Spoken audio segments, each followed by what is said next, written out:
Will the virtuous Sangha, out of compassion, for the sake of this assembly and all living beings, please turn the wonderful Dharma wheel to teach and guide us how to end birth and death, leave suffering and attain bliss, and quickly realize non-birth. Cung thính đại đức tận thịnh, vì thứ pháp hồi cấp nhất thiết chúng sanh, thịnh chuyên diệu pháp luân giao đạo ngã mùng, như há liêu sanh thoát tư ly khổ đạc lạc, tốc chứng vô sanh.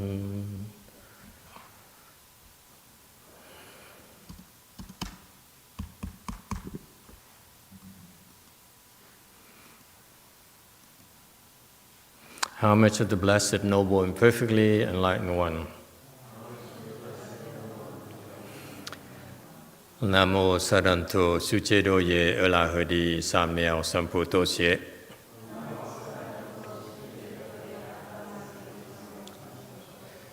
Nam mô Tạc Đắc Tha Tuya Daya Alahade Tamil Tambo Đà Tọa.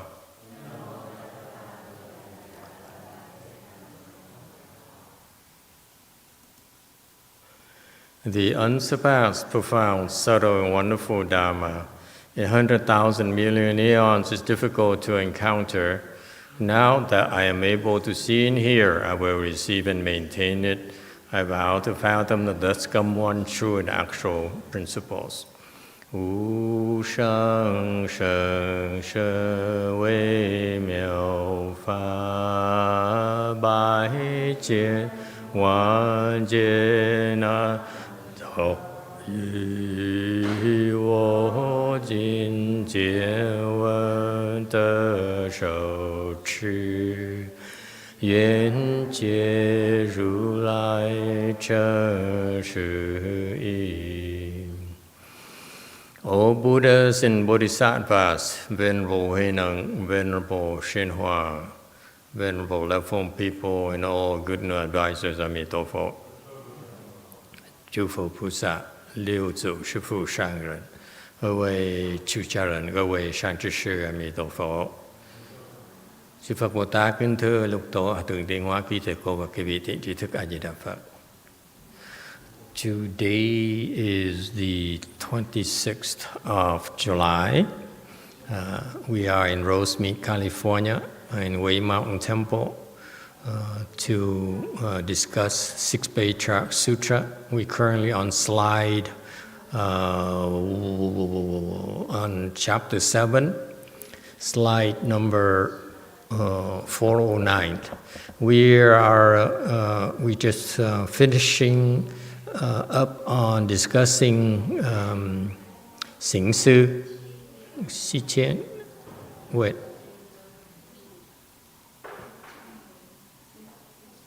Oh yeah. We explained Xíng Sī, the seventh patriarch. We're nearing the end of the seventh patriarch, how he was taught by Venerable HuáiRàng. And these are commentaries from, the records of the Enlightened Masters, the Chinese records, right? Yeah, very good. So it's a treat to be able to have that, yes? We are actually talking about the石头希迁, and he is meeting with Master Xíng Sī. Right. And Xíng Sī, we need to make a correction. His posthumous name given by the emperor somewhere is the name, Chinese name should be Hong Ji. Hong here, Hong means big. It also means vast. So it's three-dimensional. it's vast and it's huge as well, as compared to Guang. Guang is only two-dimensional. Hong is also huge, tall, is big as well. So it's a very nice name for him, meaning his influence is humongous and it's very vast. Okay, so that's recognized by the emperor. Okay, let's go back to so our mistake. We're sorry.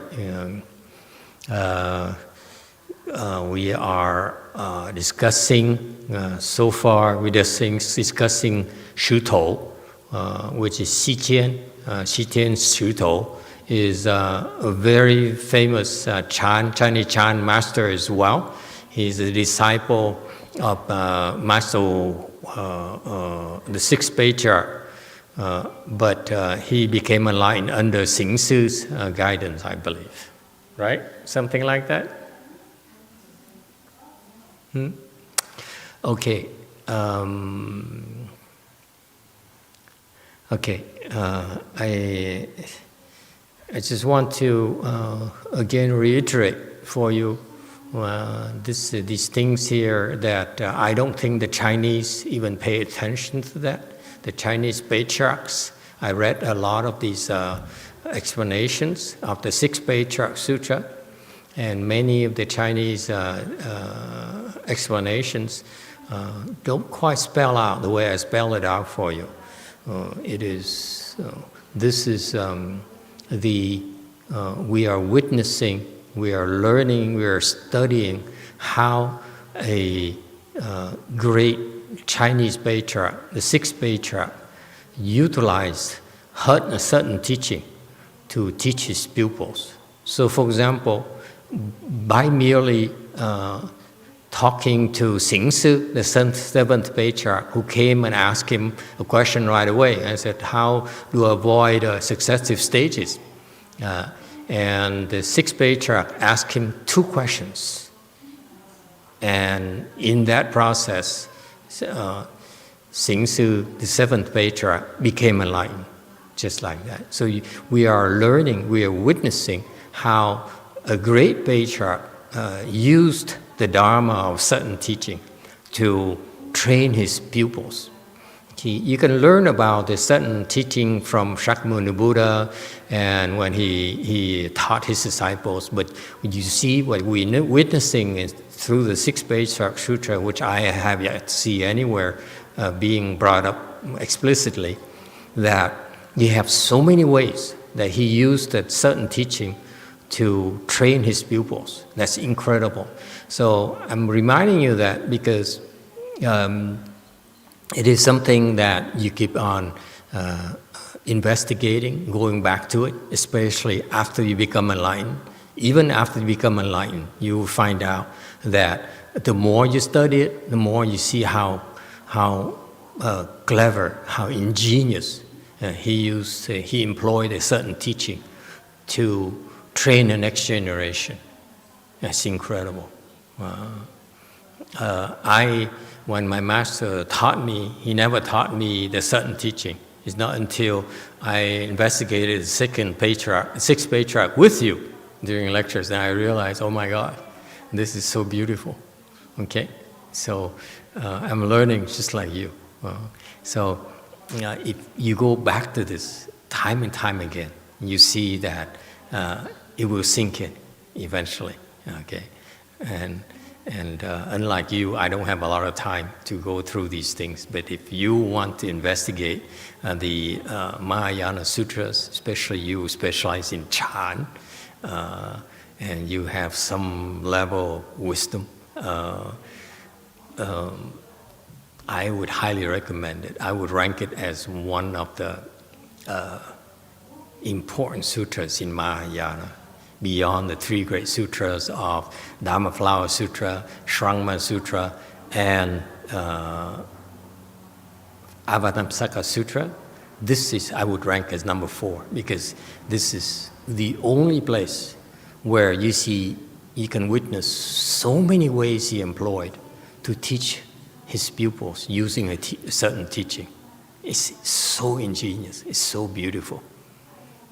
Okay, and if you explain the sutra and you fail to mention that, I feel you're not doing. I think the Chinese are keeping a secret to themselves. That's why I think it's my humble opinion. I think the Chinese kept it for themselves. That's why they don't mention a certain teaching. All right. So Xí Qiān Shí Tou, which is a contemporary of Ma Zu, very, very famous Chan master as well. He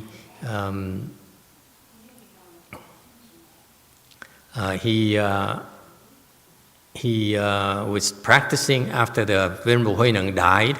Xí Tou was lost because the instruction from his teacher, Master HuáiRàng, says, go, what is the exact teaching again?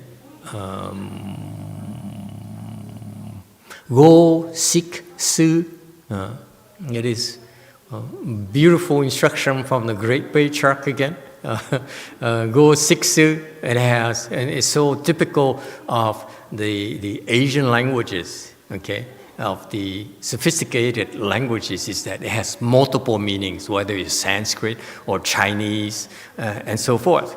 And the go seek Sư here is a literal translation, but it also has multiple meanings. That's why if you want to study Chinese Mahayana, you definitely need to study Chinese. It is. Otherwise, the translation will be missing so much. All right. So the Venerable HuáiRàng told the young Chan student. He says, "Go seek Sư. If you want to need to a place to cultivate, you need to find some help in cultivation. Go seek Sư." Okay. And it also means go seek and reflect. Okay.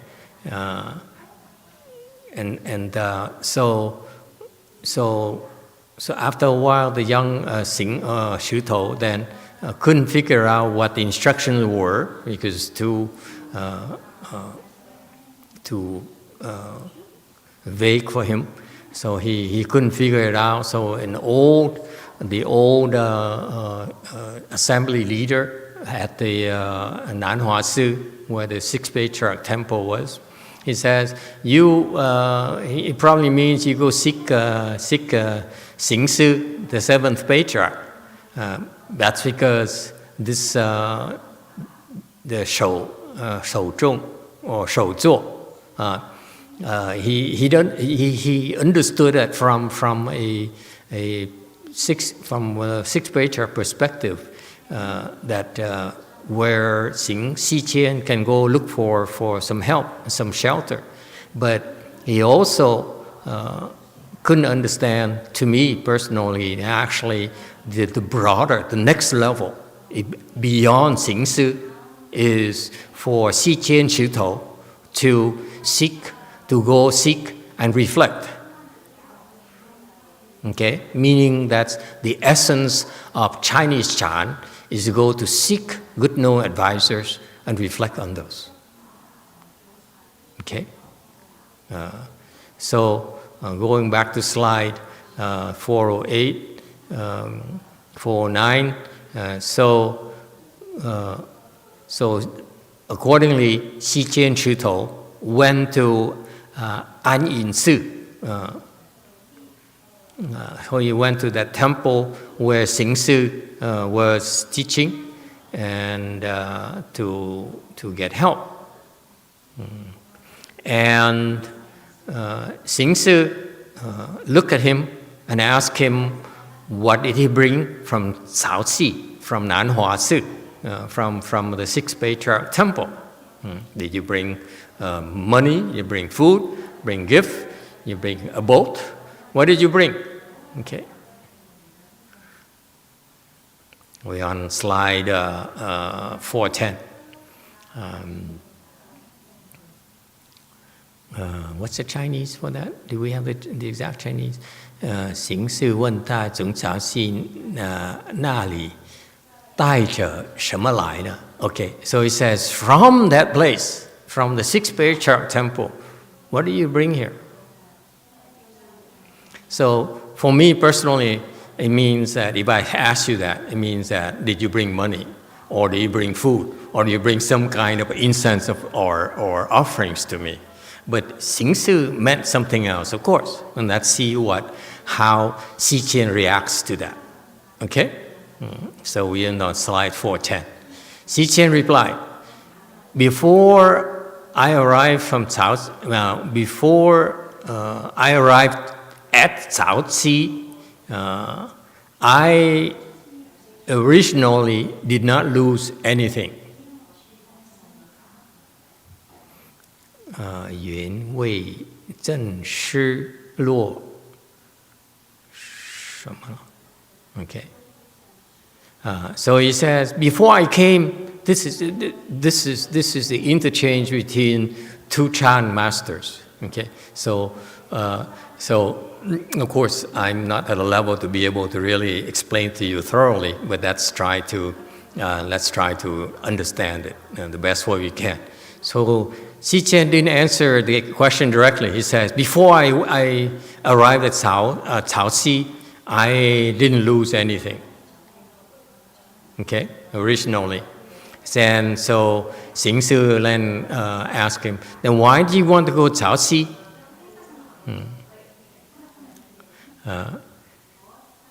And so Xī Qiān replied, if I didn't go to Cáo Xi, how could I know I didn't lose anything? Okay? Let's go through the conversation first and see if we can understand what they mean. On slide 411,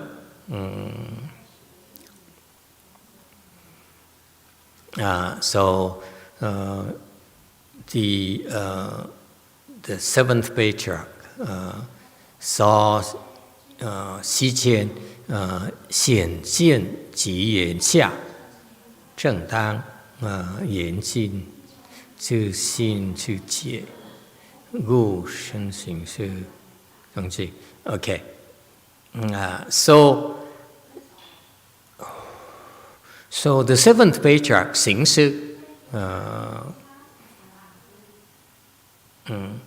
saw that this young boy, remember, at that time, Shí Tou is still very young. Okay, he's a teenager. Okay. And he says that this guy here, at a very young age, is able to spar with me verbally. Okay? At the verbal level. See, what's the difference? It means that when you talk to people, like for example, you talk to Mary Jo, okay? You think, right? You have to think, don't you? Especially when you talk to your clients, you have to think, yes? Whereas Xíng Sī, the seventh patriarch, saw this kid here, can talk to him without thinking. That's what it means. Okay? So that's why Xíng Sī thought very highly of this young kid.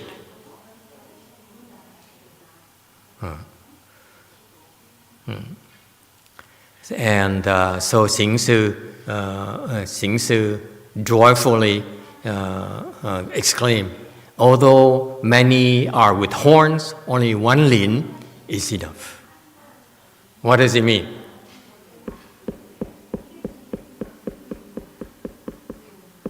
You have to be Chinese to appreciate this. You're not Chinese, I feel bad for you.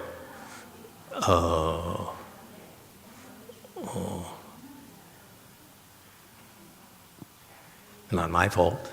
You're born in the wrong houses, wrong countries. I was born in the wrong country too.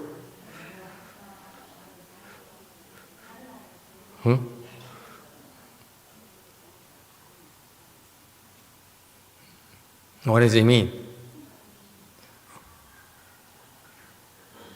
This is so Xíng Sī. He's bragging. He's bragging. Can't you tell? Huh? He's bragging, don't you think? Hey, Chinese people, Korean people, don't you get it? Should we have a Chinese class? You guys are so busy, I don't know how you're going to find time to do classes, any more classes. You've got to learn English, by the way. They all have either Viet English, Qing English, Korean English, but nothing authentic American English.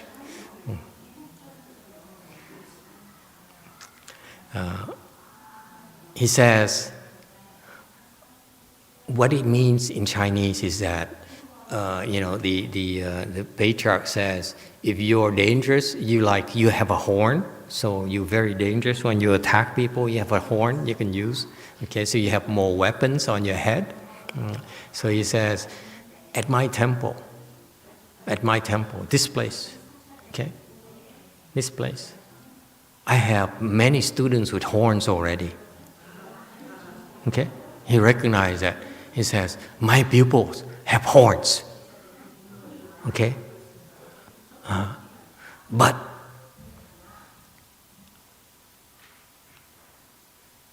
none of them is a lin.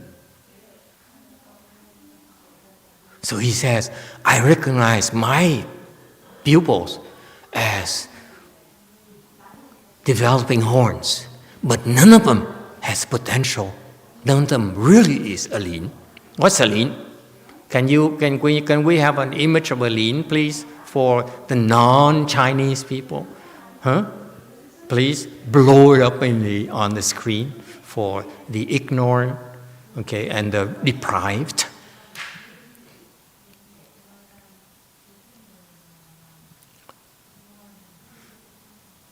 Where?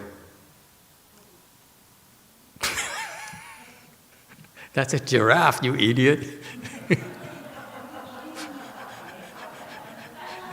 So Korean.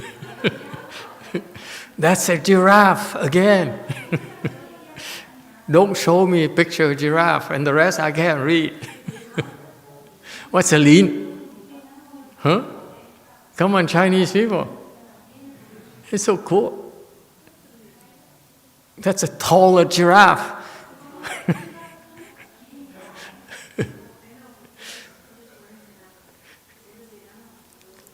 So he says, I have so many horned disciples here at my temple, but finally I got a lin at my temple.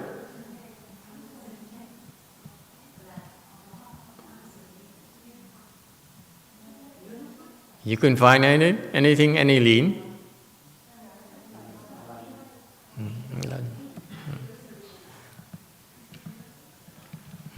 No lin?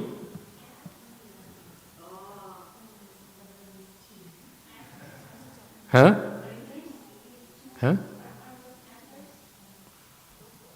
No, those are a giraffe with the horns.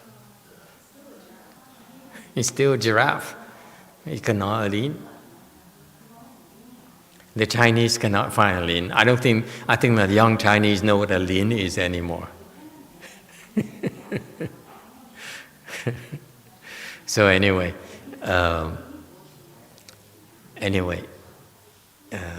while they're looking for it, he says, okay, so here's what happens. What happened?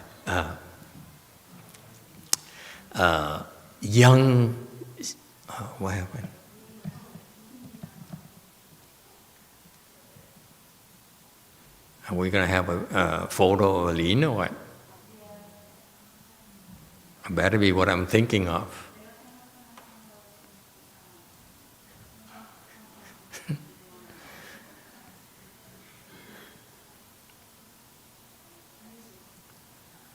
It's loading from Chinese internet. And that's a lin. Yeah, I think so. I never saw one before in my time. Previously, I never saw one, so this is a Chinese interpretation of a lin.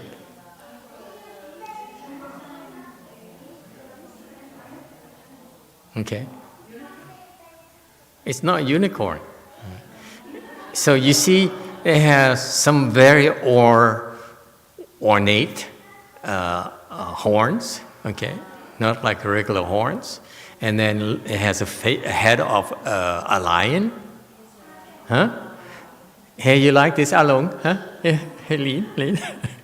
And it's wearing, this looks like Brooks Brothers, which is one belly up. So this is a lean right here. Okay, so this is a very rare and animal, rare, superior animal. Okay, and apparently it's on fire or something, because look at this yellow thing. It looks to me like fire. Okay. Anyway, so it's a lin. So he says, so this kid here is actually a lin. Okay. Let's be done with this.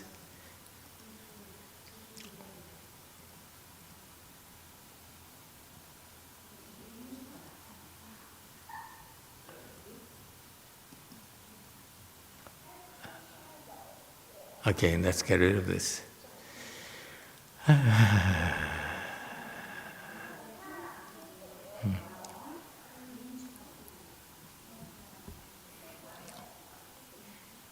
So Xíng Sī, as soon as he saw this kid here,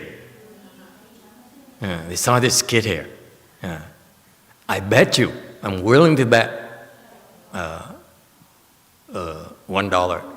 that he recognized Xíng Sī already. Okay? But he recognized Xī Qiān already, sorry. Xíng Sī recognized Xī Qiān already. But he had to test the kid and see, if Xī Qiān was older and adult, he would have treated it differently. But there's no thing like youth matters back then. So he felt it's okay to pick on this young kid. Okay, so he says, what do you bring? So putting pressure on the kid already, immediately. He said, what do you bring for me? Okay, meaning has multiple meanings. It means that you bring anything materials for me. There's a protocol when we go see a good no advisor, you're supposed to bring chickens or duck or something. Okay, I think whatever the Chinese used to bring, that's the typical way. Okay, but it also means that what kind of baggage are you bringing on Shaoqi from your temple? Why did you leave that temple? What do you bring from that temple over here? What kind of baggage did you bring from your old temple over here? So are you bringing garbage dump on my temple or what? That's how I would phrase it in terms of, in English, okay? That's what people do. They go to the temple and they bring all kinds of baggage to the temple. That's typical, okay? So that's the second meaning of that. So far, so good? And there's also a third meaning, okay? What did you bring? Meaning,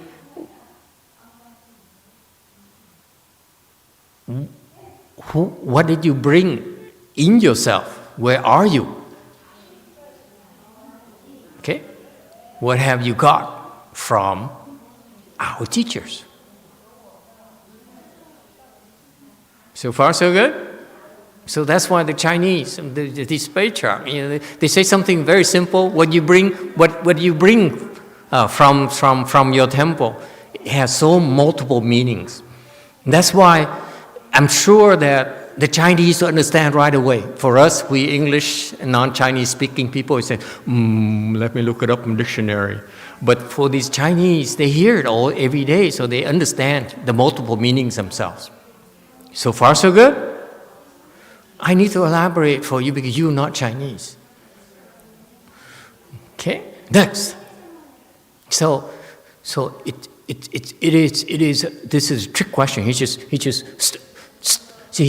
jabbed this guy, jabbed this kid. Okay, hey, punk, what did you bring? So far, so good. So Xī Qiān, he says, he didn't answer him directly. Didn't answer the seventh patriarch directly, which is interesting for a kid who are taught, Chinese customs to be respectful and to answer what you asked. Okay, that's in our temple environment. In the temple environment, you answer the questions that's asked of you from your senior. Okay, so all those are the customs. Okay, this kid here says, before I arrived at Cáo Xi, I didn't lose a thing originally. Okay. Meaning what? I don't know what it means. But I don't know why this guy talk like that. He's too Chinese for me. I don't get it. Chinese people, help us out. Come on, Chinese people. Be proud of your language and your heritage. Enlighten us, ignorant people. Huh? He deliberately, this Chinese kid deliberately did not answer the great master. Okay? He says, before I arrived at Cáo Xi, okay, I really originally didn't lose a thing. So what does he mean? Why does he say that?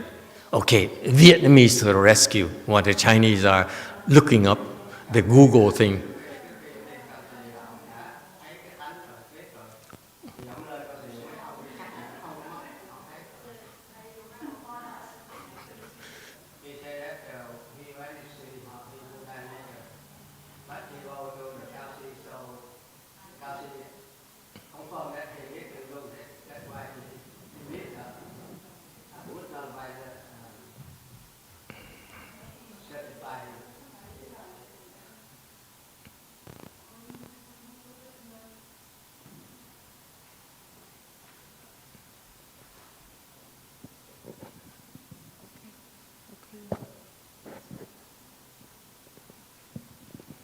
Sorry.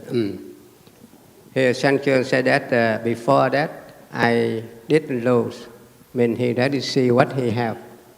And then he needs someone to certify him, so that's why he go to Cáo Xi and said, oh, I didn't lose it. He have it already, had it before. After he met the good advisor, he said that I didn't lose it. I was right, I see it. San Jose, okay, go San Jose. Hello. Normally, when you go and visit some place that you go far away, so you want something. You want something to mean that you lose something or it's not completed, so you want something to be completed. And the guy said he didn't lose anything, so he doesn't need anything, it just come.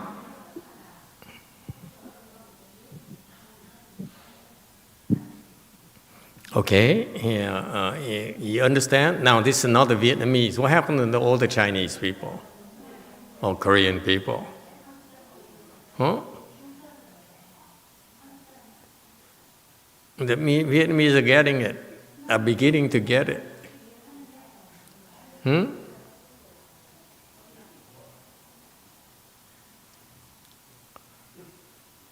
you gotta be Vietnamese to appreciate it.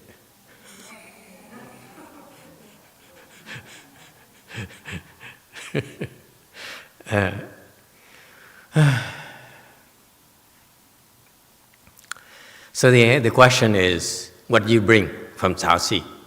So Xíng Sī Qiān, look at it as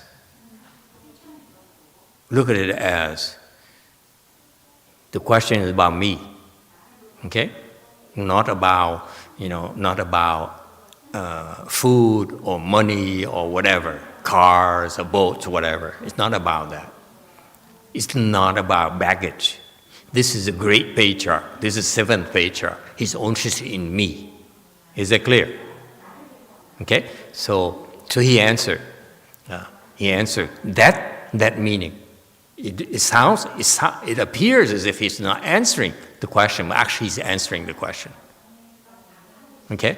So he says, before I went to Cáo Xi to learn from the Sixth Patriarch, I really didn't lose anything at all.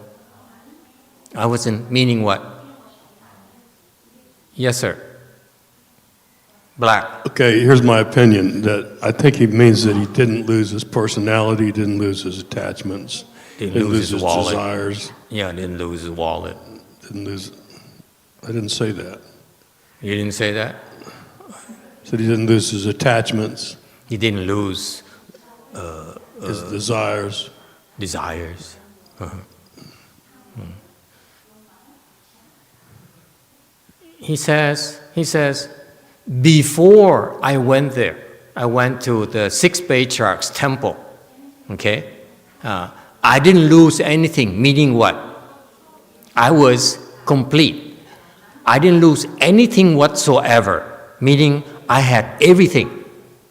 Meaning what? I wasn't looking for anything.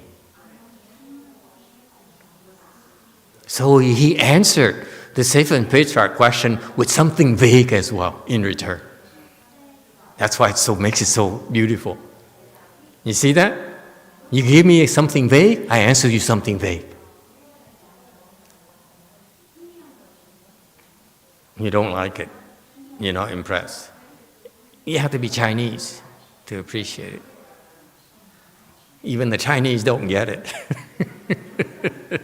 So he says, before I went to Cáo Xi, all the people who went to Cáo Xi looking for something, right? They're looking for enlightenment, looking for good advisor, they're looking for some teaching, looking for whatever, okay? A shelter, whatever. But before I came to Cáo Xi, I didn't lose anything, okay? So I wasn't looking for a thing at all in Cáo Xi. Then Xíng Sī then immediately latched on that and says, then why did you bother going to Cáo Xi? You see that? And how beautiful this is. This is instantaneous. It's not like this. Just a minute. Let me think about what you just said. It's spontaneous. Okay? He says, then why did you go there? And Xí Qiān says, if I didn't go there, how could I know that I didn't lose a thing? I go there to verify that I didn't lose a thing. I didn't need to look for anything. Yes. Like you say that, I remember the story when Master XuanHua, Hòa thượng Hư Vân được vậy, tôi cũng vậy. Ông giữ cái đó. Yeah.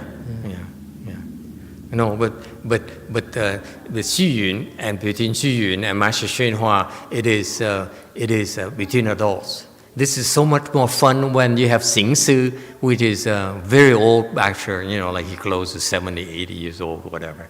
And then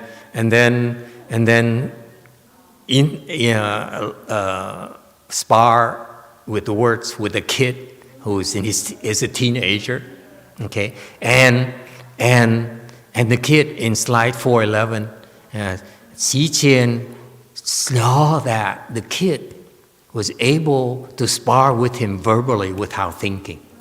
Can you get that? Okay, and that's key here. Okay, that he's able to talk to the seventh patriarch under pressure without thinking.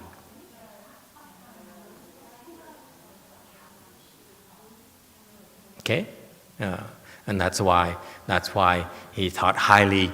Xíng Sī thought highly of the kid, and he exclaimed, "Very happy." This is typical of the patriarch. They're always looking for the next Dharma vessel. Okay, So he says, my students have horns only.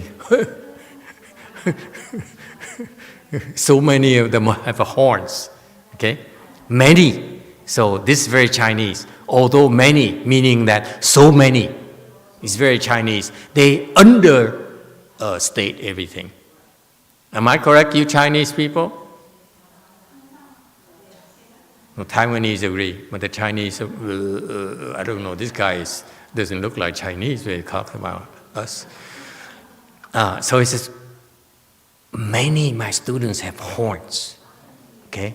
But I finally got a lin. He's so happy. It's so touching because this is Sixth Patriarch. Every day looks at his disciples, oh, another horn, another set of horns, another set of horns. God, this is boring. You know? And that's why when he saw a lin, he's so ecstatic. Yeah. So he transmitted, okay, 尽付心法与他.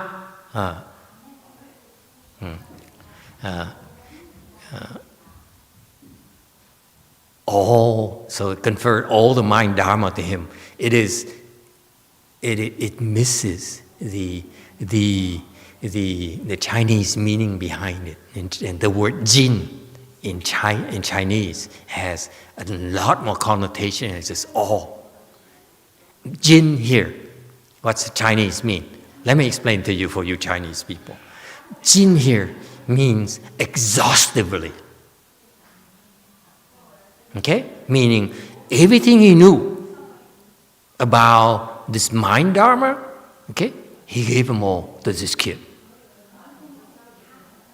Okay? Exhaustively, not all. So there is not just all here. Jin here means Jin Li as well. In Chinese, it also has a connotation exhaustively. Okay, all. It also means he used all his energy to transmit his mind Dharma to this kid. Okay, sparing nothing, sparing no effort. Okay, sparing no energy at all. That's what Jin means. So that's why when they translate in English like that, it misses that connotation. And Hou Zhong Cheng Da Qi, and later Xí Qiān, because of this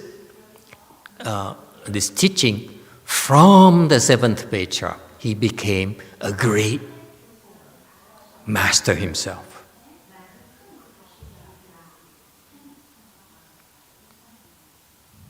So far, so good? Oh. All right. No questions? Internet is bored. Oh my God. Yeah.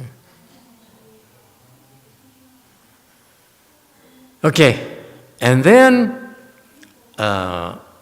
there is on slide 413, continuing to Master HuáiRàng.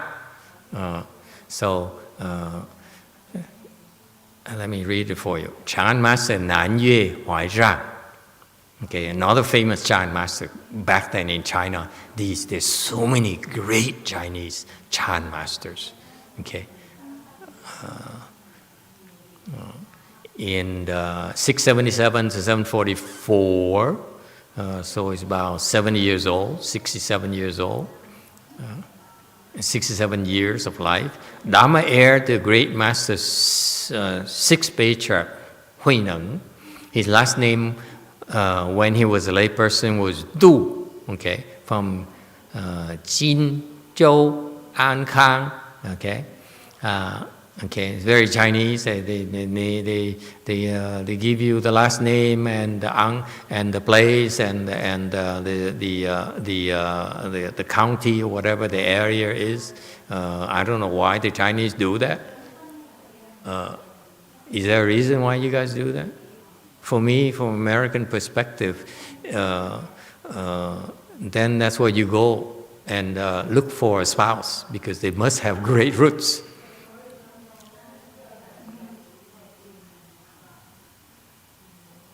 Yes, Pink. It's to know which one for sure, because the common last name is too many. That's true. That's very true. But to me, I'm more interested on the matrimonial side of it, okay? Because it means that area during that time period have a lot of special people, elite people, you will, okay? When he was young, his nature is only kindness and yielding, and thus his father named him HuáiRàng. Huái is remember, put it in your chest. Ràng is yield. Okay, so he put everything in his chest. When you yell at him, he says, I put it in my chest. When you slander me, I put it in my chest. I will never forget, but I yield for you right now. I think that's what it means. Okay, you don't have to agree with me. I just speak nonsense. 414. When Chan Master HuáiRàng was 10 years old, he liked Buddhist books, have left home people mark. I mean, he has the appearance of a left home person, not defined by social custom or wealth. So he's not impressed by wealthy people, haughty people. Wealthy people really look down upon us. That's my personal experience. And social customs, they have, all these protocols and stuff. So the kid here, HuáiRàng, never cared for all those things. At that time, there was a Tripitaka master, Xuan Jing. Back then, okay, there's something called Tripitaka master, meaning this master is nothing he doesn't know. You can ask him a question, he can give you an answer. Okay? What does it mean? My master is also a Tripitaka master as well. I don't know who conferred that title upon him, but you don't call yourself Tripitaka master as far as I know. Okay? And he would never do that. So someone named Master XuanHua as Tripitaka master. So that's why he got a name, Tripitaka master. Now, Master XuanHua being a Tripitaka master, I don't think he never went to precept schools. Never had the chance. You look at his biography, he never went to anywhere to learn precept schools. And yet, he lectured about precepts. He taught his disciples precepts. Okay? So, that's what it means. Tripitaka meaning that you're able to penetrate the teaching. It doesn't necessarily mean that you're well researched. Am I clear? Are we clear on that? The scholars say, I need to spend time, studying this, researching this in order to become an authority on this. In Mahayana, you are Tripitaka master just because you're able to understand and penetrate the depth of the teaching to a certain level. Okay? So that's why you call Tripitaka master. It also means that this is a Chinese phenomenon. It also means that in Mahayana, you don't necessarily have to spend years learning about precepts, schools, for example, but you can pick up a book on precepts and you get it. Okay? Whereas the people who study it for years, for decades, don't get it. Particular, case in point, the Hinayana people, they study it for years, for decades, for lifetimes. They don't get it. Whereas someone like Master XuanHua came along and you ask him a question, you give him a text, and they say, oh, that's what it means. Like Master HuáiRàng, he says, this is what the Lotus Sutra means, even though he never read it before. Okay? So anyway, going back to slide 414. This is the Catholics and Christians, excuse my comparison, they have miracles and they have all these manifestations that, hallelujah, now I can walk again, or after sitting in my wheelchair for so long, and now the father, the priest rubs my crown my head, and now I can walk again. What a miracle! For the Buddhists, we don't do that. For the Buddhists, we're more impressed with wisdom.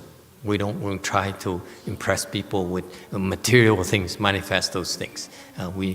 People are a lot more impressed in Mahayana with your wisdom. Okay? So Tripitaka is a very, very high-level wisdom for this monk. So far, so good? Let's see, who is a Tripitaka master in the US nowadays? Upper master died.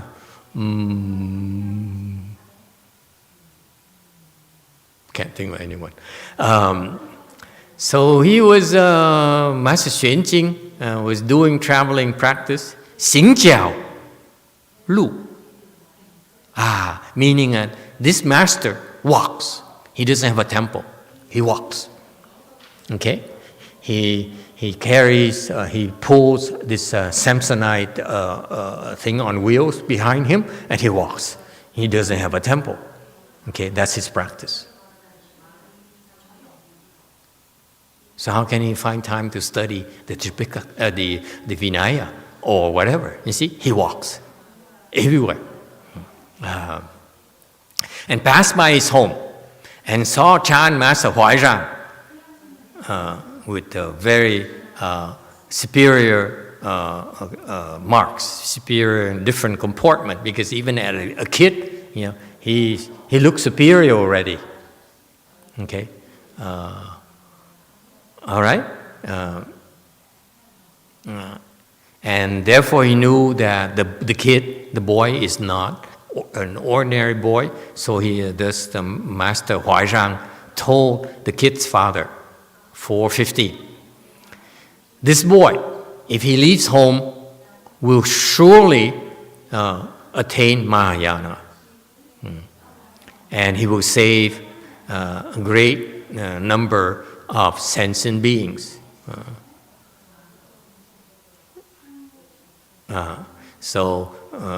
I don't know what is this. This is a commentary from and I'm sure it's not me. I don't understand Chinese. So basically, unusual for me to see that, because I came from a Chan background where I need to meditate. You need to meditate in order to, as part of your practice. But this monk here, he practiced by walking, by traveling by foot everywhere. So it's fascinating. And yet he's a Tripitaka master. I don't get it. I don't get this state. It's fascinating to me. Okay? And so the process is that when I was practicing this Xing Jiao Lu Dharma in Taiwan, we have the whole convoy. People preparing for us where to stay, where to eat, and so forth. This monk here, he traveled by foot. He would stop and seek food when he's hungry, when it's time to eat. Okay, but he didn't have enough food. He kept on walking. So it's fascinating. That's the process. That's his practice. Okay, it's very interesting. If you guys like to do that, I recommend you go to China. Don't do it here. They will shoot you. Okay? Yeah, I'm not responsible for that. So it's kind of interesting. And then, so he would go to Buddhist household. So clearly, HuáiRàng is a Buddhist household. That's why they would talk to this strange monk. 4:16.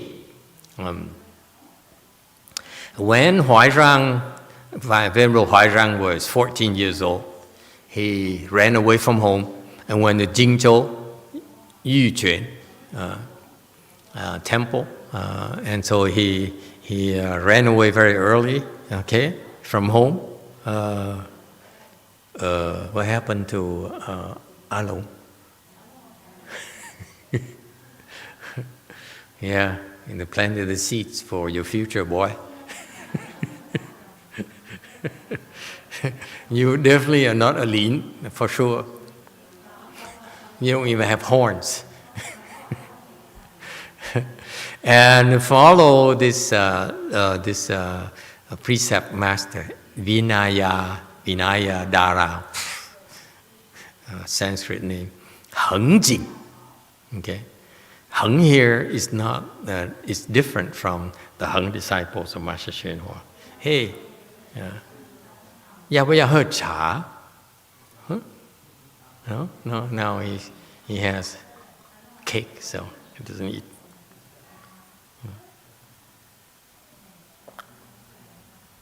So he went to this precept master, Hengjing, shaved his hair, and studied precepts for 8 years. Wow. So he built his foundation for 8 years as a teenager. Okay, and what it means is that he studied precepts. He studied this precepts environment. 14 years old, he's basically a novice. He's not going to study that much. He did a lot of work around the temple. And when he became fully ordained, it has to be the age of 20. Okay, he cannot become ordained before that, typically. And then, so he studied the bhikshu precept for 2 more years. 6 years of studying, the novice precepts. So this guy is very sound foundation. Okay, 417. After he became fully ordained, he continued to study Vinaya's store, of course, because the bhikshu precept is very, very vast. And as a bhikshu, you also need to understand the bhikshuni precepts as well. Okay, so it's a lot of work.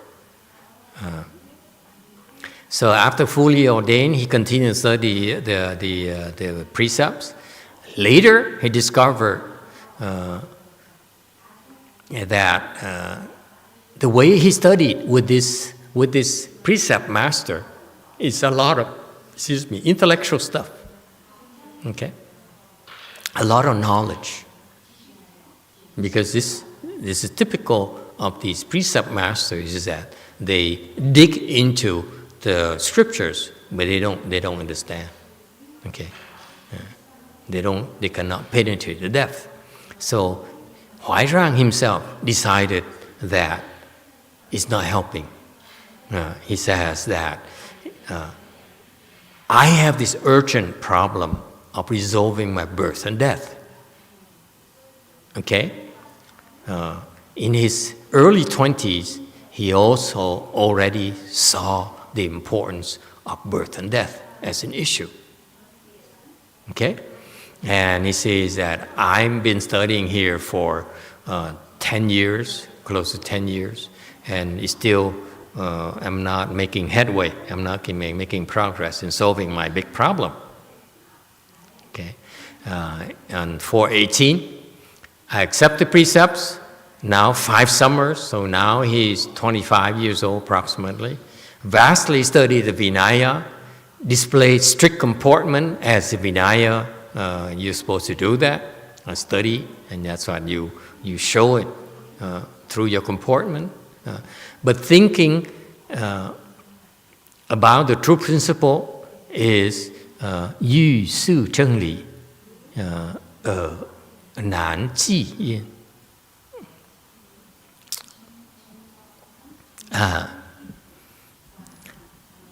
So he says, I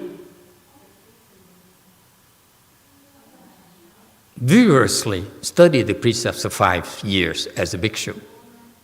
I observed the awesome comportment. So you study precepts and you manifest it through your comportment every day. Okay. However, if I want to think about the true principles, then I can't get it. I don't get it. Okay? I cannot reach the true, I cannot really understand the true principles. That's what it means, basically. Okay? So I said, but when I need to contemplate the true principles, I can't succeed. So far, so good. And so therefore, he decided to give up the Vinaya studies and went from one extreme to the other. He went to Chan school. No more studies. Vinaya, you study day and night. You look up the books. Okay? But in Chan, you don't study anything. You meditate. You don't use your brains at all. Okay? So far, so good?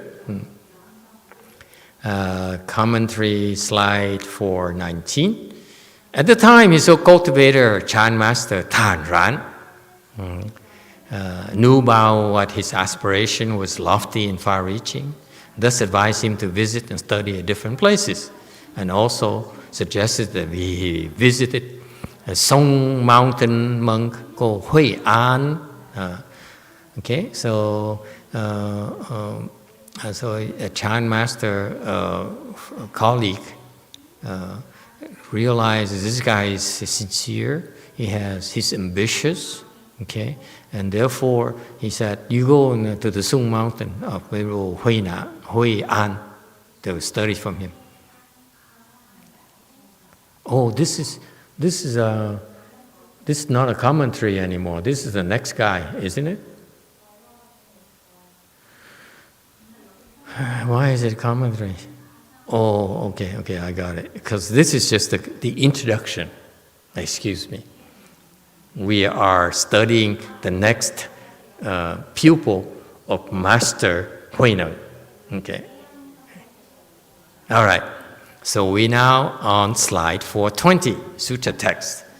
The other Master HuáiRàng was the son of the Du family in Jinzhou. He first visited the National Master on the Sung Mountain. 怀让禅师，荆州杜氏子也，初谒嵩山安国师。Okay. So on commentary on slide 421, HuáiRàng, to cherish and yield, okay, and the cherish here is an interpretation of Huái is when you recognize value. You value it, that's why you put it in your chest. And we went to see a national master, An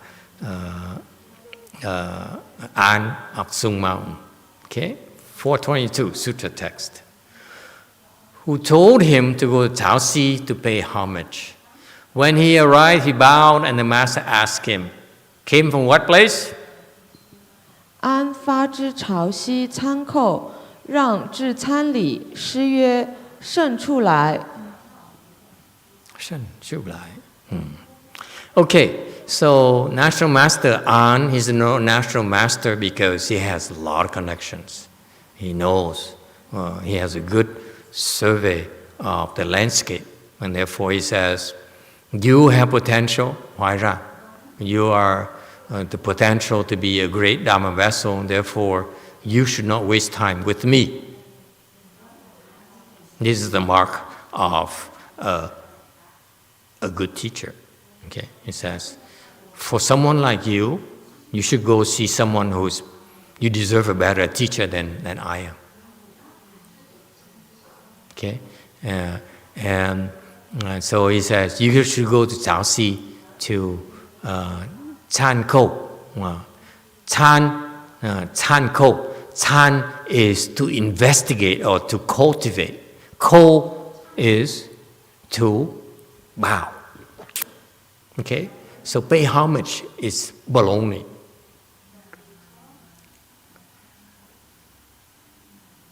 Okay?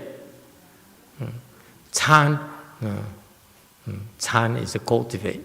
It also means to go and visit and present yourself. Okay? Okay, but it means in Chinese. I know you Chinese don't get it anymore. Okay, Chan means cultivate, Chan, and ko is to obey. Obey and be respectful to the good no advisor. I know you Chinese don't get it anymore. Am I correct? This is where you don't need to learn Chinese anymore. Just learn from me. That's good enough. Okay? So you have to be careful. The Chinese is so profound, so fantastic of a language. Okay? So Tanko here is very precise. He says, I'm a national master. I know Cáo Xi is way beyond my realm. Okay? So I give you a tip. You go there, you learn Chan. That's Tan. This character here is you cultivate Chan with a Chan master, and Ko meaning Koto, meaning that you have to be respectful. You have to obey. Do not argue. Do not think you know everything. Punk. Okay? And that's the attitude. You need to go to this great teacher. Otherwise, the teacher look at you and say, okay, you know everything. Goodbye. Okay? You don't need to talk to me. I don't need to teach you. You know everything already. Okay? So that's why the ko here is very important. Koto. You bow. Right? You don't say, I disagree.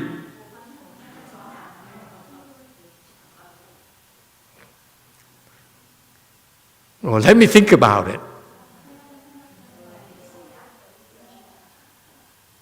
Okay? So, you Chinese people, remember you explain this to your own kind, okay? Zanko is a very special word, okay? Ràng chư li bai. So, Ràng immediately arrived, okay, as when HuáiRàng arrived at Cáo Xi, saw the patriarch, he bowed immediately. And Master HuáiRàng asked him, Shen Chu Lai. Shen Chu Lai. What has come? Okay. Now I don't understand the Shen. Shen is it who? Or is it just what? Huh? What does Shen mean? Huh? 什么? Oh, 什么? Okay, 什么来啊? 什么出来啊? So,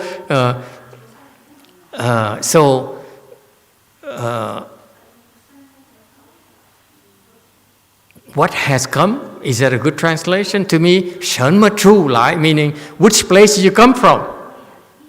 No, it's not what has come. Is my Chinese the same as your Chinese? So why do you translate what has come?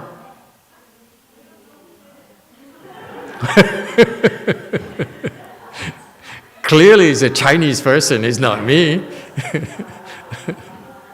Okay, folks, it's okay, it's not a big deal. We are learning Chinese, and as we pick it up, so it's part of the learning process, okay? The special terms, 参扣, and then now 生出来, okay? That's another special term as well, okay? Don't worry, it's not a big deal. Whether you become enlightened or not will not depend on your understanding of this, okay? Okay, 424. Master ShíanHua has a comment. Here's that imitation of Master ShíanHua. My master, when he enjoys himself, okay? You notice that? That's what he does. Like a, good cha, how cha.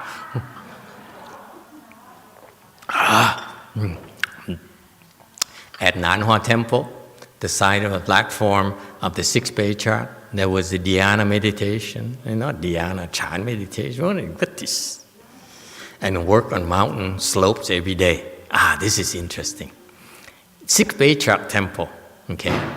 You meditate, and then you work in the mountain slopes every day, meaning you climb up there and you plant Okay, you weed up, and you weed the place, and then you plant things, and you dig up the dirt and so forth. So everyone got up at 3:30 in the morning. At 4 o'clock, they went to morning recitation, which is very vigorous, and lasted until 5:30. Okay, now, as a subtle advertisement for our program, what time are you done in the morning? From 4 to what time again? Go ahead, impress me. Huh? 6 o'clock? 6 o'clock? Wow! We are a lot more vigorous than the Sixth Patriarch temple. For those of you who get up, I know some of you don't even get up at 4.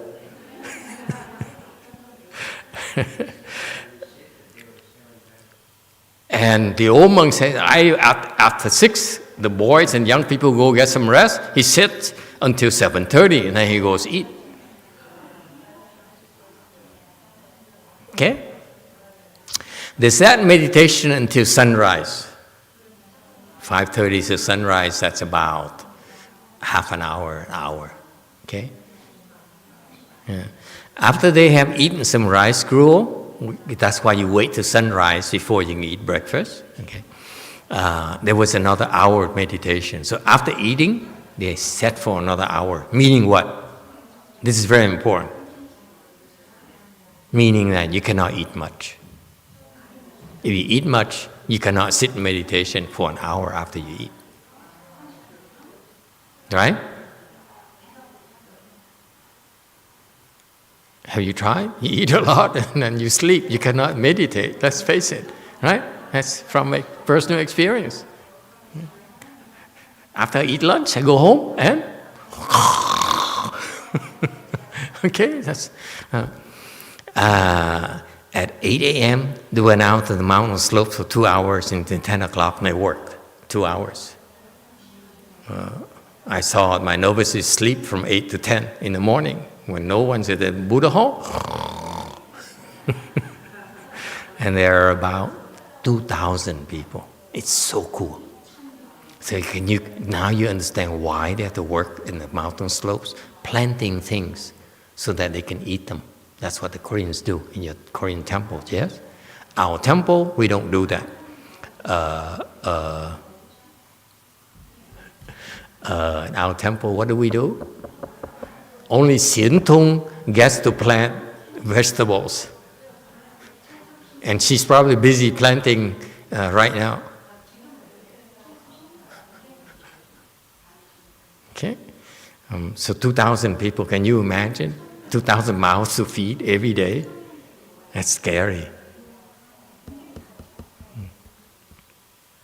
4:25. At 10 a.m., they returned from the slopes and rested until 11, at which time they ate lunch. Okay. This is, I don't know where my master got the information from, but this is fascinating. This is how the Sixth Patriarch trained his disciples. And many of them became enlightened. So it worked for them very well. From 12 to 2, they sat in meditation. Again, meditated right after lunch. Cannot overeat again. You see that? They allow you to eat. They allow them to eat breakfast and lunch. Why breakfast? Why breakfast? Sangwoo, why breakfast? Sangwoo is so happy nowadays. He says, I kind of like these English lectures. Huh? Before, when she first came, when Sangwoo came 2 years ago, very Vinaya-like. But now, she said, this is cool. How quickly people change. So they sat, so why breakfast? Huh? Come on, guys, why breakfast? Trung In, Why breakfast? He recognized his name, so I must pronounce Korean properly. Why breakfast? Pink. For walk.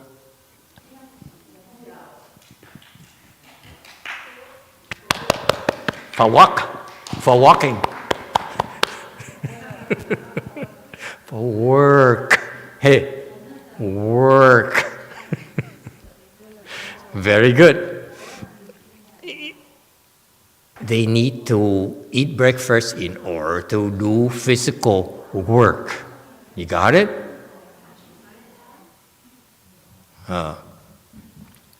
So they work for 2 more hours after 2, and they return to sat meditation for 6 hours until 10 o'clock.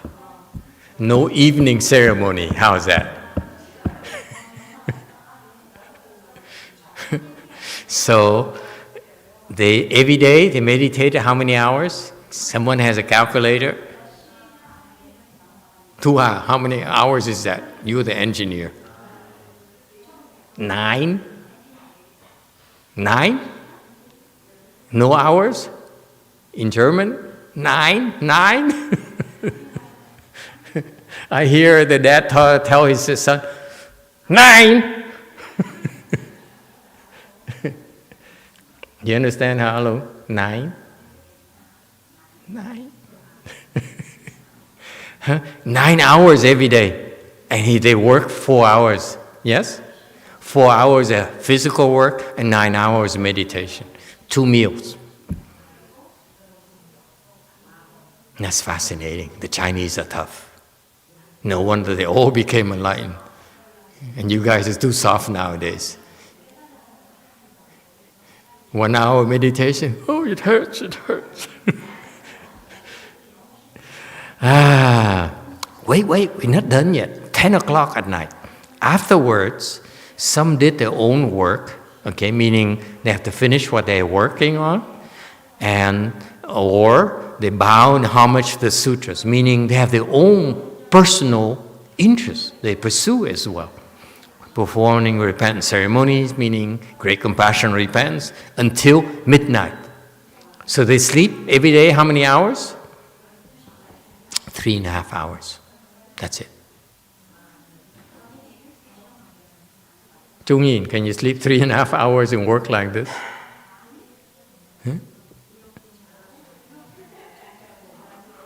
Huh? Xian Jie, my boys, can you handle it? These people are superior, okay? I can't do it. Every day was like this. Kind of interesting, isn't it? Anyone would like to volunteer to do this?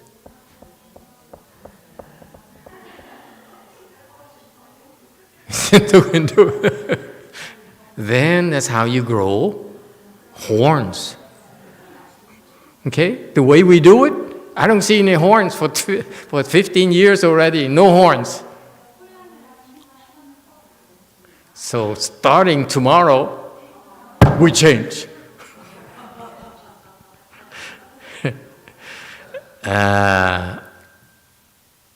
So he said, 神出来, meaning, where did you come from? Okay? 神出来, meaning that, where did you come from? Okay?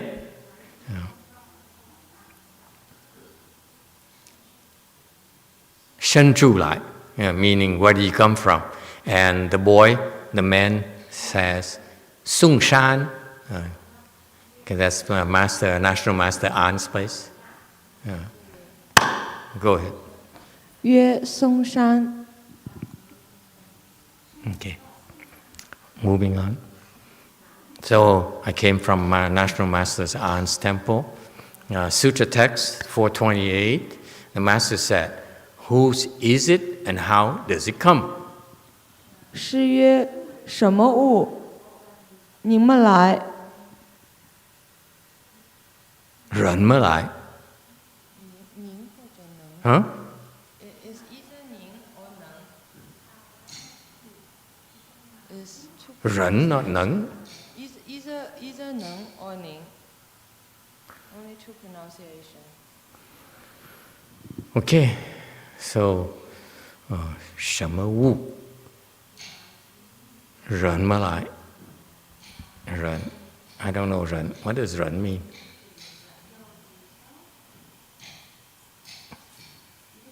What does rẩn mean? You have to be careful how the Chinese people speak. They use a certain character. Chinese character carries a very specific meaning, especially from the Sixth Patriarch. Rẩn mà lại, what does it mean? What's rẩn? That means, oh my God. Means 那么 as such, 怎么 Dhamma, right? Oh. Now they will say Dhamma. Huh? Dhamma lai, how did you come? Okay, very good. So the English translation is correct. 429, commentary. Okay, so now we're giving you more information than the Sixth Patriarch Sutra. So it's more complete story. So Dharma HuáiRàng was speechless. Okay, and so the question was, Shama Wu. Okay, Wu here in Chinese means person. Okay, Ren Wu. Okay, so who is this person? And how did this person come? That's what the question was. Okay. Now, who is this person? Is the part where HuáiRàng wasn't able to answer the Sixth Patriarch's question. Okay. Who came? And HuáiRàng couldn't understand who. Okay. Because why couldn't he understand who?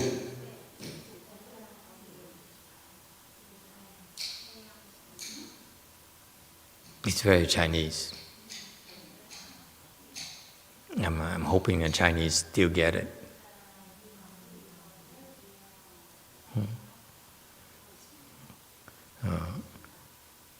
Okay, he says, who is this? Who are you? Okay, who are you? And the Chinese know better. When you say you, who, meaning that it's not you, your name. It's not doesn't mean that you. Who is your father? What kind of job do you have? Okay, what kind of car you drive? Okay, it means what? 什么物? What kind of person is this? And so HuáiRàng couldn't answer him because he knows when in Chinese. You learn when you hear the word who, that is a Chan meditation topic, investigation topic. Until you break through, you don't know who the who is. All right? So it's very Chinese. Okay? When the Chinese say wu or who or shay, whatever, okay, that's a Chan. That's a Chan practice. So that's why HuáiRàng did not break through yet. That's why he couldn't answer who. Okay? So that's why he decided to stay and study under the Sixth Patriarch. So now he's 25 years and he studied for 8 years. So he's 33. After 8 years, he had a sudden awakening. He was so elated and he entered the Patriarch's room and said, now, I have an understanding. 某甲有恶慧处. Okay. Shall I explain to you, or this is too Chinese for you? I want to hear it from the Chinese. Okay.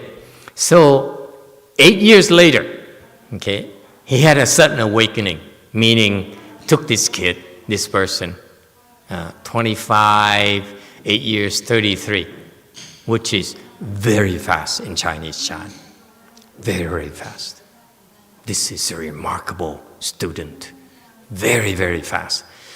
He became enlightened at the age of 33. He had an awakening at age 33. So this attainment is very, I don't know what it is yet, but it seems significant enough. Okay. Long, don't be so noisy, son. Shh. Good boy. Thank you. Okay. It doesn't bother me. You're bothering your neighbors. He has a sudden awakening, and he was so happy. He entered the Patriarch's room. So he's a room-entering disciple, okay, which is a high status. Okay, he can go and ask the Patriarch questions himself. He doesn't need to say, "Oh, Francis, can you ask the Master, can I go see a dentist?" Okay, so he went to the Patriarch's room and said, "I have an understanding, Mou Jia." Okay, what's Mou Jia? I? It's not I. What's wrong with your Chinese? It says so and so. It's not I. Am I correct? It's so and so. Mou Jia is not I. I is so definite. It says so and so. You got it? You agree with me or not? I say, "Whoa, it's I." But Mou Jia is this particular person. This so and so. You get it? It's very precise, mind you. You cannot mess with this Chinese interchange. Okay? You say, "Whoa, have." 我开悟了. That's how you American would say. You say, tôi đã ngộ rồi. I became enlightened. And the master says, "Get out of here." The Chinese master says, "Get out of here." No, you're not. So that's why when you're Chinese and you become enlightened, he says, 某甲有慧处. Get it? Huh, boy? You get it? How much cake do you have? One slice? Two? Two slices? He's sleepy. So, 某甲, so and so have a 慧处, meaning I am able to understand a place where I understand. Okay? It's very Chinese. You cannot translate this, unfortunately. It's so Chinese. It's so beautiful. And the first time I heard of it, I think it's, we English cannot. I have an understanding, which sucks. It's so American. Okay? You don't do justice to this thing. 某甲有个慧处. It is so poetic. 某甲有个慧处. Okay? It's so poetic Chinese. And we translate into our precise language. I am understanding. That's when I'm ashamed of being an American. The Sixth Patriarch says, how was it produced? 怎么会生? 怎么生会? Okay? How was it produced? No. 什么盛会? 做么盛会? Okay? 做么盛会? Okay. No. This is horrible translation. 做么盛会? The Chinese is very precise, and this is the Sixth Patriarch. It's so beautiful. What does he say? He says, 做么, what did you do to produce the understanding? What did you do? Okay? It's not how. It's very, very, very, very direct. Zhuo is what did you do? It's not how. You did what? You agree with me, Chinese people? Yes, sir. There's no you. Okay? But the Chinese, of course, there's no you. The Chinese, you assume you can skip the you. Another part of the Chinese mysticism where there's a you, there's no you, but actually there's a you. Okay? All right? So, say, did what to produce the understanding. That's precisely what it means. So, what did you do to arrive at this understanding? 4 characters, that's it. Okay? It's so Chinese. There's no substitute for that, unfortunately. Okay? When we translate that into English, into another language, you lose so much of it because it's 这么生会. There's this, it's just like a jab, you know. See, it's not fair when I do this. When you have a karate person, you go like this, you can hear a noise. In the movies, at least. Okay, so it's that fast. Okay, 这么生会, it's a boom. He jabbed his kid right away. Because he came in and said, oh, I'm so excited. I have this understanding. And Master, when Master immediately looked at him and said, 这么生会? So you see the jabbing. You see that? So it's so Sixth Patriarch. So cool. 4:30 Sutra text. I can't wait to continue this. Oh, do we have time? He replied, to say that it is like a person is to miss the point. 曰：说是一物，既不中。 I don't get this. Okay, let's go to the commentary to see if I got it in the past. 431 commentary. He replied to say that it's like a person is to miss. 说是一物，即不中。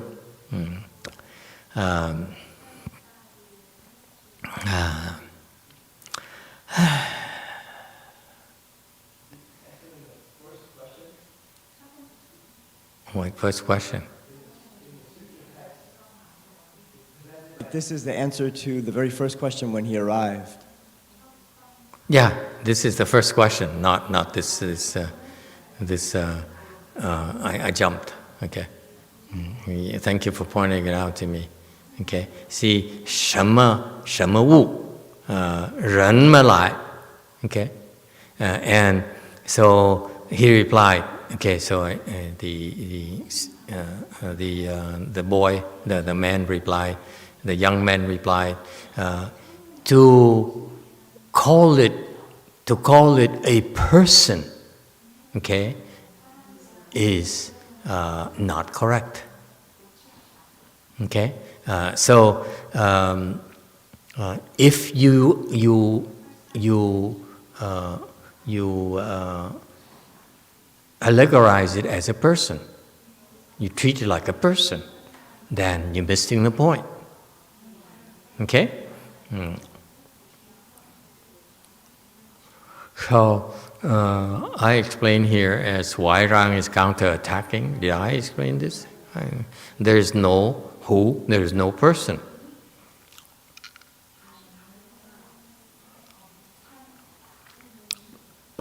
Yeah, that's...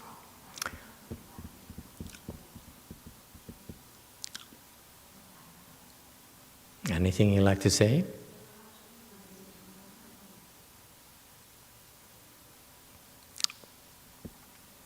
Low-level Chinese.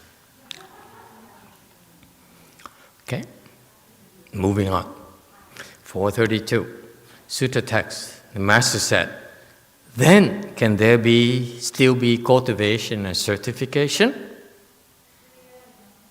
纠正否？ So he says, you cannot talk about a person. He says, I'm not a person. I'm not a who. I'm not a person. That's what the answer from the young man is. Okay? Then the master says, okay, that's not talk about words, not talk about a person, not talk about who, that's not stop calling names. Okay? What I'm interested in is whatever that thing, I like this better, by the way. This on the commentary in 433. This is a much better version of the Chinese. 还假修正否, meaning that even if we don't call that person, we don't call that who or whatever, okay? Can that thing, okay, cultivate and certify?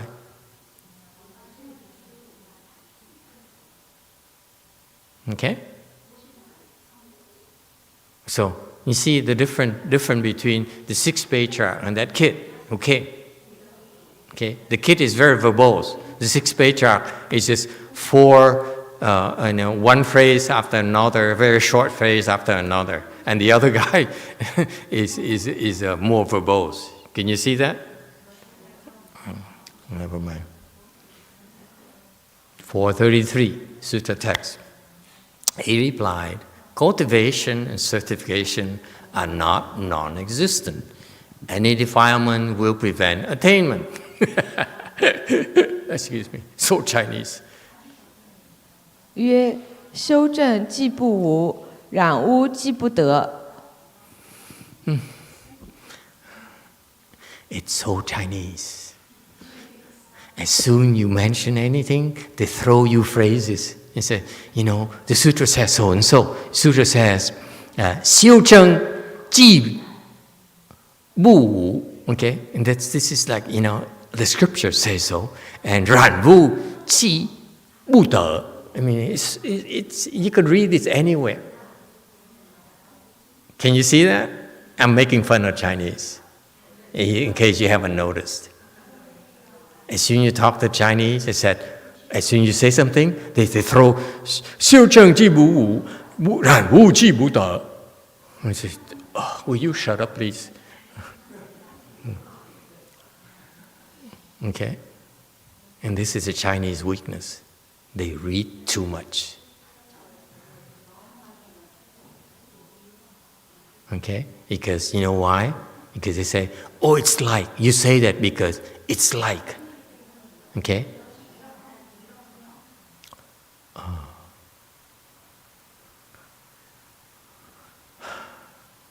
I'm getting hot. I thought it's me struggling with this conversation between the great Chan masters. But I think it's getting hot in this building. Time for... Oh, never mind. Yeah, I know. So he says, this young Chinese monk says, cultivation, certification are not non-existent. Okay?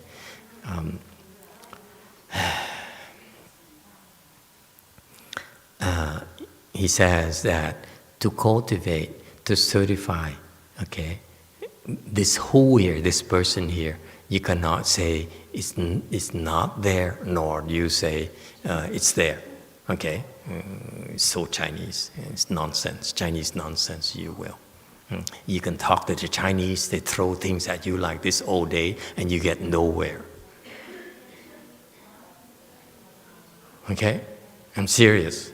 You Chinese people, you think about it. You keep on talking this nonsense, and you get nowhere, or you're wasting your time. That's all you're doing. Okay? 污染既不得, another baloney. Okay? There's no such a thing as cultivation, certification, and any such defilements will prevent any realization. Okay? It's nonsense, trust me. This guy is full of it. Yes, sir. American perspective. And thank you for waiting for the microphone. Yes. I don't understand the English translation there is no such thing as cultivation and certification without any such defilements will present any realizations. What he's saying is that when you ask me about cultivation, you ask me about certification, there's no such a thing. Okay? There's no cultivation, there's no certification. That's what he's saying. You can read it in the scripture everywhere. Okay? So he's regurgitating the scriptures, he says. But doesn't it need to substitute without and instead of without put? My American friend. Let me give you a tip. Okay. I hope the Chinese don't listen in. I hear this and I chuckle. You know why? Because this guy, when he sees cultivation and certification, Xiu Zheng, okay,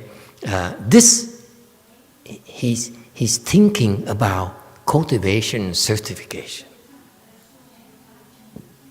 Okay, he said, let me think. I will elaborate for it. Let me think. The scripture says there's no cultivation, no certification. But the Chinese, they don't say the scripture say. They say no cultivation, no certification. You get it? Because I preface it for you. This is what they do. They say, let me think. The scripture says. You see that? They have to think. You understand? We Americans don't have to think because we don't get it. Which is an advantage. It's nothing worse than thinking you get it. Okay? You think you got it. And then there's nothing else to tell you, nothing else to teach you. You understand? If you think you got it, no one will tell you anything. No one. That's what the Chinese are in a danger of. They think they understand, but they don't. Because they open their mouth and they say, let me think. I heard this before. That's it. This is what it's about. You got that? So he says, from the scriptures, there's no cultivation, there's no certification, which is true. Okay? But what's wrong is that he thought about it. That's why he's wrong. You got it? If any Chinaman or Chinese woman look at me and say, Xiu Zheng Ji Bu Wu, I look at him, okay, you got it. But this guy here, when he talked to the Sixth Patriarch, he says, Xiu Zheng Ji Bu Wu, HuáiRàng Ji Bu De. He's thinking. That's why the Sixth Patriarch says, cut it out. Okay? So theoretically, it is correct. What the boy is talking about, young man is talking about, is correct. But it's not his wisdom. It's the book's wisdom. Does it help? You cannot fool a master. You can quote all you want, but you cannot fool them. When you quote the scripture, it's your knowledge. When you, and it's not wisdom. There's a big difference in knowledge and wisdom. All you do, all the young people, all the Chinese do is they have knowledge. No wisdom. Got it? 436, Sutra text. I'm hoping someday some Chinese master, Chan master come call in and say, you're full of it, Master YongHua. You're not even Chinese, you dare to criticize the Chinese people. That would be so much fun. And then I would say, you're not enlightened. Sutra text, the master said, It is just a lack of defilement of which all Buddhas are mindful and protective. 诗曰：只此不染污，只此不污染，诸佛之所护念。只此不染，不污染，诸佛之所。Okay, you got it? Okay, let's go to the commentary on slide 437. So the master is very kind. He says, let me tell you, boy, let me tell you, young man, this very thing that is not defiled. See, the English translation sucks. Okay? It's really, really sucks. It's too verbose. This is why we Americans are not enlightened, clearly. We talk too much. We use too many words. We should learn Chinese. 此者不污染. This very thing that is not defiled. Okay? That is what the Buddha are mindful and protective of. Okay? So he's very kind. He says, I know that you very erudite. I know you read a lot. Okay? I'm not making fun of you like YongHua would insult you like the lower lives younger monks in the future would do to you. He says very kindly, this is so beautiful Chinese. I mean, this is class. Honestly, this is class. Okay? The master said, the great master says, this very thing that is not defiled, that's what the Buddha value.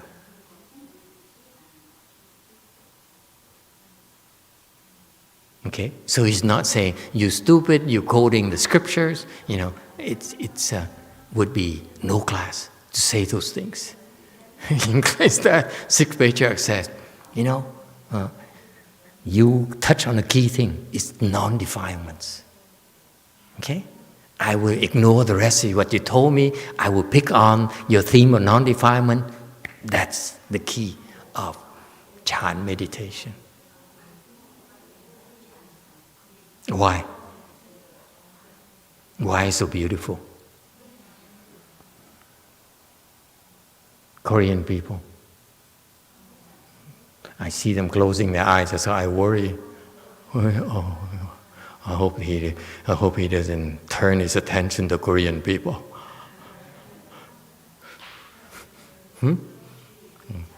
Why? Why so beautiful? Why? It's like no fun talking to people like you. I'm serious. It's so beautiful because this young man here came from a place where they put emphasis on purity, learning precepts. He says, never mind all the crap, okay? You talk, you read the stuff, okay? But what you have is you have a treasure where you came from, where you studied for 11 years, okay? 14 years. What you studied is purity. That's your treasure. It's beautiful.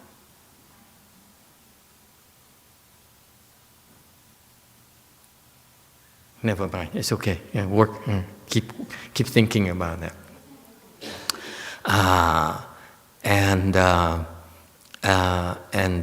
So I don't know where this came from. So Hu Nian says, Ling Wai Bu Ru Wei Hu, Nei Shan De Sheng Wei Nian. That's so very good Chinese. Who is you protect so that the evil cannot come in, and Nian is that you help the good to keep on growing. That's what Hu Ni in Chinese means. I didn't know that. That's interesting. Where did you get this from?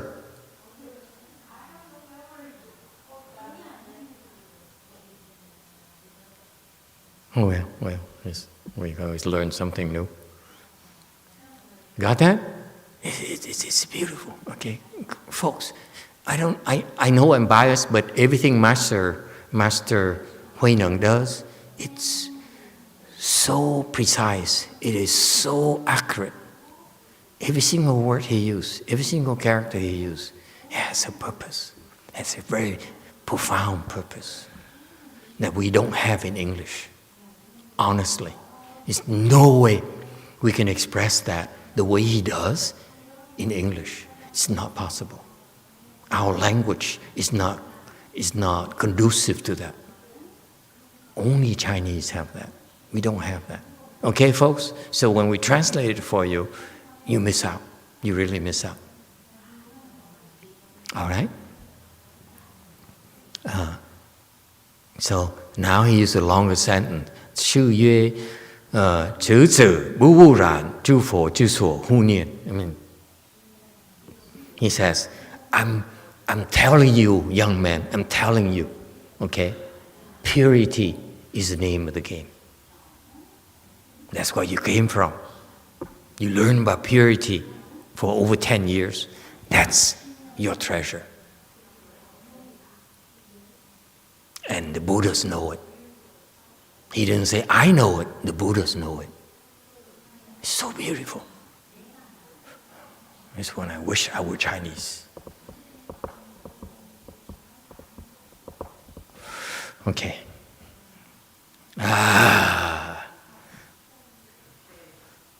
Sutra text. You are thus, I am thus too. 汝既如是，吾亦如是。 So he certified the young man. He says, you're thus, I'm thus too. So he says that you are thus, I am thus. Okay, now, you are thus.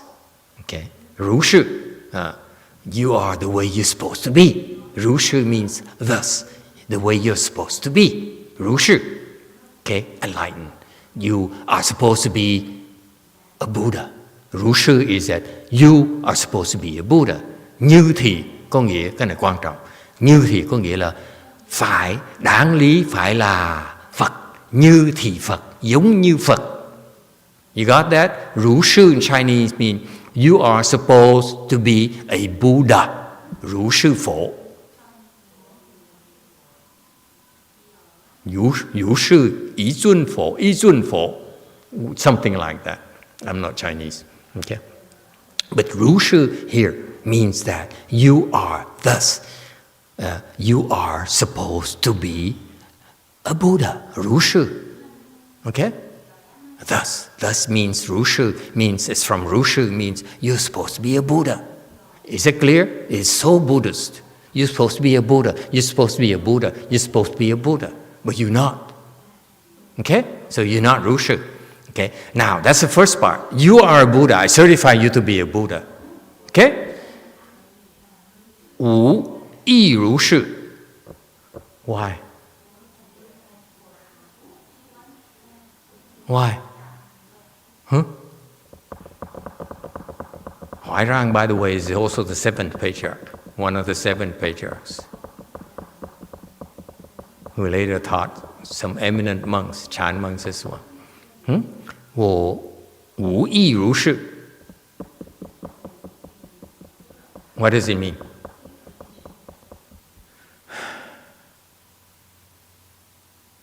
You Chinese don't get it. What do you expect me to do? Huh? Why do you look at me, you Chinese people, look at me, Master, what does it mean? I mean, I'm Vietnamese.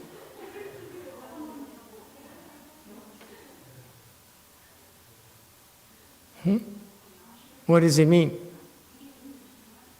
So much pressure, text, I tell you.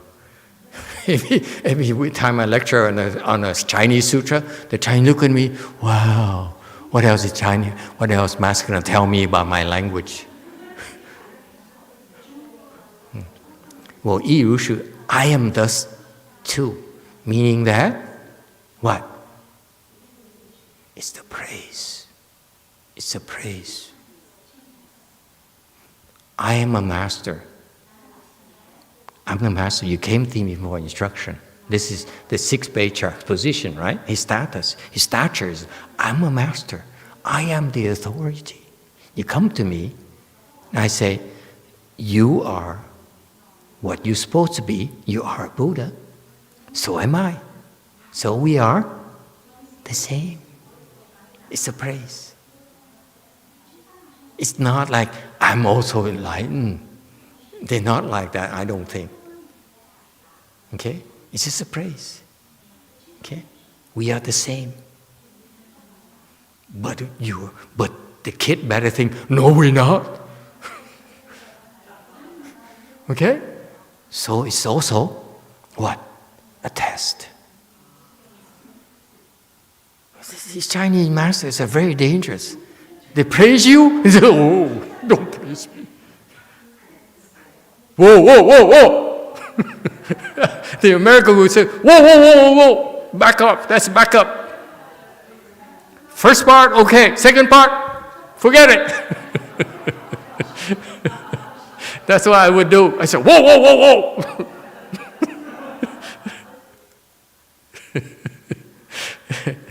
That's so humble. You understand that? Master HuáiRàng is so humble. He says, me too. You enlightened, me too. We're the same. It's a praise. Okay? And I don't know what HuáiRàng says next. Oh, shucks. HuáiRàng said, no, no, no, no, no, no, no. Okay? That's, if I were HuáiRàng, I said, no, no, no, no, no. But then, HuáiRàng missed it. If HuáiRàng said, no, no, no, no, no, no, no, then Master HuáiRàng would say, here's my temple, please take it, you deserve it. But because HuáiRàng says, yeah, he says, okay, go learn some more. Did you get it? That's why, go work on the slopes. And come to me when you have questions. You get it, Korean girl? You see how dangerous the Chinese masters are? He says, you and me are the same. And he said, yeah, I made it. That's so American. And that's why he has to go to work. You get it? Okay, thank you everyone. This is too much. I'm glad I made it through to slide 440 next time. Thank you everyone.